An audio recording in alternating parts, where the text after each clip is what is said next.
പാലക്കാട്ടെ ബി.ജെ.പിയിൽ പൊട്ടിത്തെറി തുടരുകയാണ്. സി കൃഷ്ണകുമാറിനെതിരെ വെട്ടിത്തുറന്ന് പ്രമീള ശശിധരൻ പറയുകയാണ് ചില കാര്യങ്ങൾ. സ്ഥാനാർത്ഥി നിർണയം ഏകപക്ഷീയം എന്നുൾപ്പെടെയുള്ള ആരോപണങ്ങളാണ് പ്രമീള ഉന്നയിക്കുന്നത്.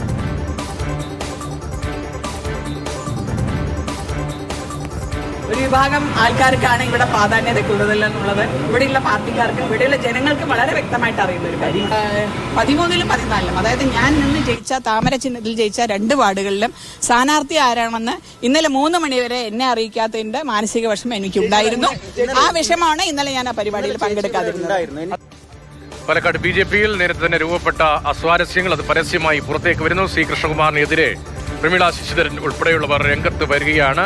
ഗോകുൽ VS വിവരങ്ങളുമായി. ഗോകുൽ, സ്ഥാനാർത്ഥി നിർണയം ഏകപക്ഷീയമായി സി കൃഷ്ണകുമാറും അദ്ദേഹത്തിനൊപ്പമുള്ളവരും ചേർന്ന് നടത്തുന്നു എന്നതാണോ ആക്ഷേപത്തിന്റെ അടിസ്ഥാനം? എന്താണ് അവിടെ സംഭവിക്കുന്നത്?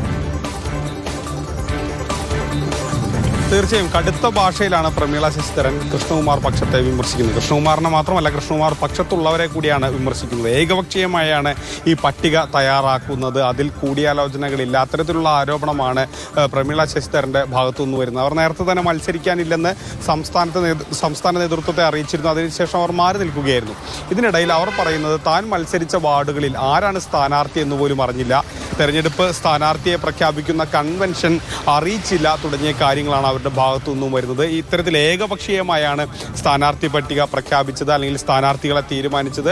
അതിലൊരു കൂടിയാലോചന ഉണ്ടായിട്ടില്ല എന്നുള്ളതാണ് പ്രമീള ശശിധരൻ വിമർശിക്കുന്നത്. പാർട്ടിയിൽ എപ്പോഴും തന്നെ ഒരു വിഭാഗം കൈയടക്കാൻ ശ്രമിക്കുന്നു, പാർട്ടിയിൽ ഒരു വിഭാഗത്തിന് മാത്രം പ്രാതിനിധ്യം ഉണ്ടാക്കാനുള്ള ശ്രമങ്ങൾ നടത്തുന്നു തുടങ്ങിയ ഗുരുതരമായിട്ടുള്ള ആരോപണങ്ങളാണ് പ്രമീള ശശിധരൻ്റെ ഭാഗത്തു നിന്നും ഉണ്ടാകുന്നത്. നമ്മൾ പാലക്കാടിൻ്റെ രാഷ്ട്രീയം പരിശോധിച്ചാൽ നമുക്ക് നേരത്തെ തന്നെ കാണാം, പാലക്കാട് നഗരസഭയും കൃഷ്ണകുമാർ പക്ഷവും 2 തട്ടിൽ പലപ്പോഴും നിൽക്കുന്ന സാഹചര്യങ്ങൾ ഉണ്ടായിട്ടുണ്ട്. ഇതിനു മുൻപും ഉപതെരഞ്ഞെടുപ്പിന് ശേഷമൊക്കെ പ്രമീള ശശിധരൻ പരസ്യമായി തന്നെ കൃഷ്ണകുമാറിനെ വിമർശിച്ച് രംഗത്ത് വരികയൊക്കെ ചെയ്യുന്ന സാഹചര്യങ്ങൾ ഉണ്ടായിട്ടുണ്ട്. അത്തരത്തിൽ കുറെ നാളുകളായി തന്നെ ബി.ജെ.പിയിൽ പാലക്കാട്ടെ രാഷ്ട്രീയം കലുഷിതമായി കിടക്കുകയാണ്. ഇതിനിടയിൽ ഇതിനോട് പ്രതികരിക്കാനില്ലെന്ന് കൃഷ്ണകുമാർ പറഞ്ഞു. പരസ്യമായ ഒരു പ്രസ്താവനയ്ക്ക് താൻ ഇനി ഇല്ല, പ്രമീളയ്ക്കെതിരെ ഒന്നും പറയുന്നില്ല, ആ കാര്യങ്ങളിൽ ഇടപെടുന്നില്ല എന്നുള്ളതാണ് കൃഷ്ണകുമാറിന്റെ ഭാഗത്തു നിന്നും വരുന്ന പ്രതികരണം. പക്ഷേ സ്വാഭാവികമായും ഔദ്യോഗിക നേതൃത്വം ഇതിന് മറുപടി പറയേണ്ടി വരും. എന്താണ് അവരുടെ വിമർശനങ്ങളോടുള്ള കാര്യങ്ങളിലൊക്കെ മറുപടി പറയേണ്ടി വരും.